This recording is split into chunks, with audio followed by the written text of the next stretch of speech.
Divert చేస్తున్నారు అన్నటువంటి concept కూడా నడుస్తుంది అక్కడ.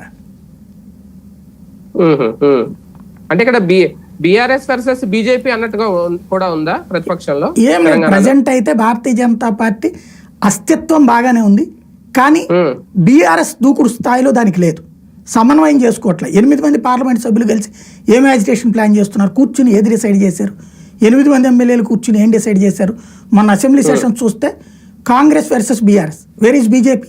అక్కడ డామినేటెడ్ క్వశ్చన్స్ ఏమున్నాయి, డామినేటెడ్ డిబేట్ ఏమి నడిపింది? పార్లమెంట్ ఏం చేస్తున్నాడు? అప్పుడప్పుడు వస్తున్నాడు, ఒక్క మాట్లాడిపోతున్నాడు. అది కాదు కదా కావాల్సింది. 8 మంది కూర్చుని హైడ్రా విషయంలో ఎందుకు కంటిన్యూటీ చేయట్లా? ఎందుకని సూపర్ 6 ఇష్యూస్ని గట్టిగా తగులుకోవట్లేదు? ఎందుకని రైతు రుణమాఫీ విషయంలో రైతు రుణమాఫీ దీక్షలు ఒక్కటి కరెక్ట్గా చేశారు వాళ్ళు, మిగతా అన్ని ఎవరి వాదనాలది. ఇప్పుడు రఘునందన్ రావు ఏమో హైడ్రాని సమర్థిస్తాడు, ఈటలు వ్యతిరేకిస్తాడు.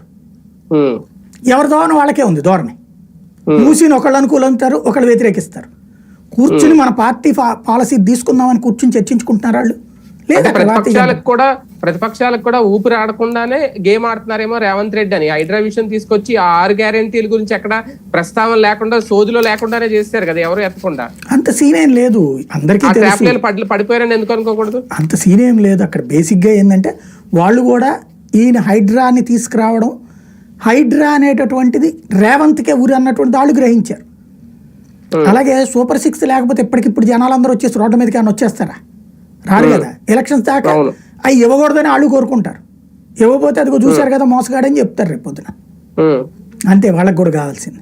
అంటే మొన్నటి వరకు మూసీ ప్రస్తావన రానంతసేపు బీఆర్ఎస్ కూడా కాస్త సైలెంట్ గానే ఉంది సార్. ఎప్పుడైతే మూసీ ప్రస్తావన వచ్చిందో, మూసీ పరివాహక